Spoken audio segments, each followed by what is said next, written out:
It seems to me, I think it's time to stop telling the big lie. A lie that not many in America believe any longer. A lie that many Americans are beginning to see is not true with their own two eyes. A lie that is causing tens of thousands of Americans to flee from states like California and cities like LA, Santa Ana, and El Paso, Texas. Which lie am I referring to? Well, take a listen. And no one should feel unsafe in the United States of America.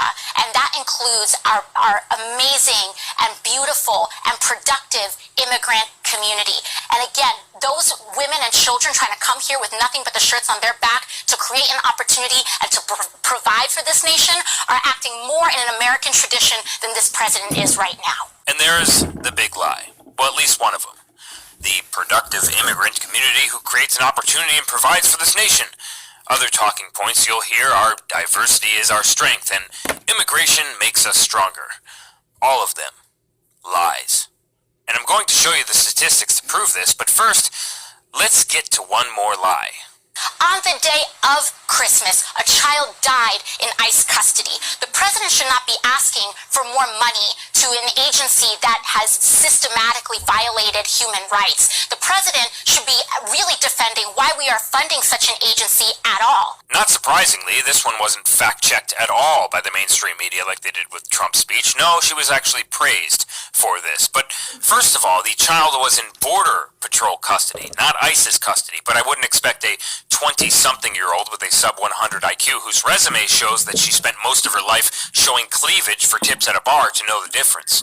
The Washington Post, which was the publication that had the exclusive story on the child migrant's demise, said explicitly in their article that the child was not given food or water for days and days on end, leading up to her reaching the border. The father of the child said that the border officials did everything that they could and thinks that they handled it as best as they could. But the father apparently didn't give her food and water, and this is the reason why she fell ill. But let's get back to the big lie. Not all immigrants are equal. This is a fact. The vast majority of our immigration today is mainly coming from Mexico. And when you see studies from renowned research organizations that show that we are pulling millions upon millions of people every single year who have less than a high school education, who are over 70% on welfare, and who come from the most undeveloped, dangerous countries on earth, this is obviously an issue. It seems to me the real truth is that we are providing for most of them, and that they are certainly not providing us with anything that we couldn't do without. This is certainly reinforced when you see the media praise newly naturalized citizens who admit that they can't even read or write. Yo nunca pensaba que llegara a esto. Por lo mismo que yo no sé escribir y leer, pero me informé de las clases que daba la señora. Come on, how does this make our country any stronger? Ask yourself, truly, does it make sense to you that most of the people coming here are the least educated, coming from the countries that have the highest homicide rates in this hemisphere, the lowest average IQs, and who mostly are going to be a public charge to the taxpayer? It certainly doesn't make sense to me for liberals like Alexandria Ocasio-Cortez to on one hand complain about wages, the cost of healthcare, and carbon emissions, but yet on the other hand put her full support behind millions of uneducated, low-skilled workers to flow into this country, driving down our wages, increasing the cost of the average family's healthcare, and adding millions upon millions of cars to our roads. Maybe all the shots she had to take with old white men for tips killed a few brain cells in her head. Either that or she's a brown supremacist who just wants the entire country to look like her by any means necessary. We really need someone up in office who looks like me and who sounds like me, because it will give Latinx people the opportunity to be liberated from all the systematic oppression. Today's modern immigration is a drastic change from 1900 through 1965, when it was mandated by law that America pull most of our immigrants from Europe who never had any welfare to fall back on and who actually would chuckle at the thought of government handouts. Back in 1965, they called this immigration policy racist. They smashed the 1954 Walter McCarran Act and ushered in the Hart-Celler Act, which changed the course of America forever. On top of that, they created the welfare system, which made it even worse. I've said this before and I'll say it again. Our population will be at about 450 million people in our lifetime in America.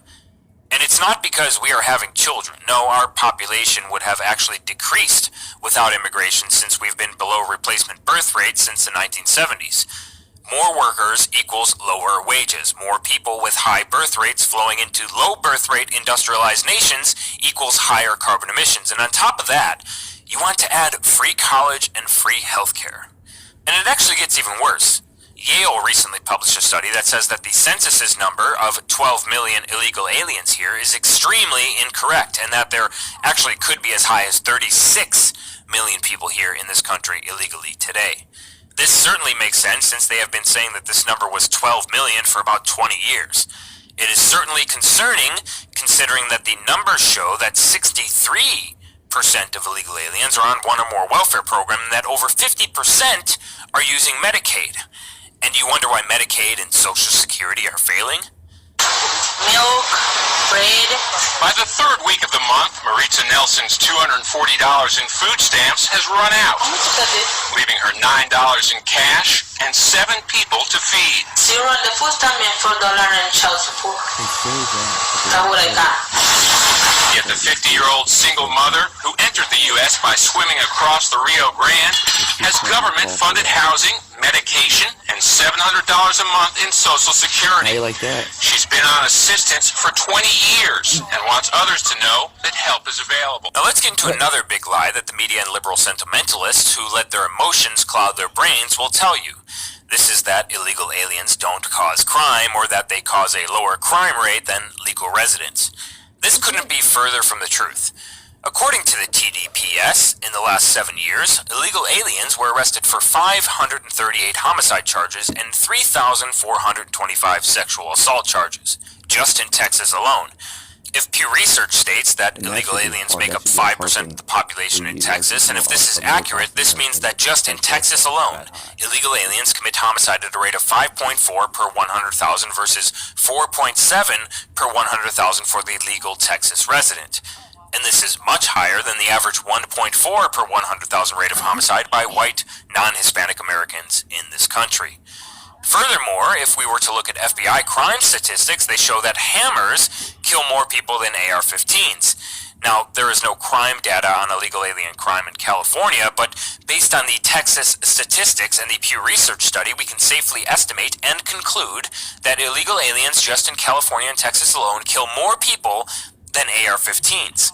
So why would the left care about these deaths, but not these deaths, and actually support policies that will increase these deaths? They keep telling us that diversity is our strength, yet when you look at these statistics from the National Gang Center and the FBI, it is very obvious that this is also a big lie as well. And if we go off of these statistics, we can also determine that the reason why America has the highest per 100,000 rate of gangs to people than any other developed country in the world, it is because of third world immigration and forced diversity. Plain and simple. Very easy. When you hear your parents say that they could leave their doors unlocked in the 1950s and that they could easily afford to go to college and then after that buy a house and raise a family of 5 on a standard run-of-the-mill career, these are the reasons why. The symbol of America should be the Statue of Liberty, not a 30-foot wall. Now here's the last big lie I would like to cover. The left and the globalists have transformed the Statue of Liberty into a symbol of immigration when the truth is that it never was and it never will be.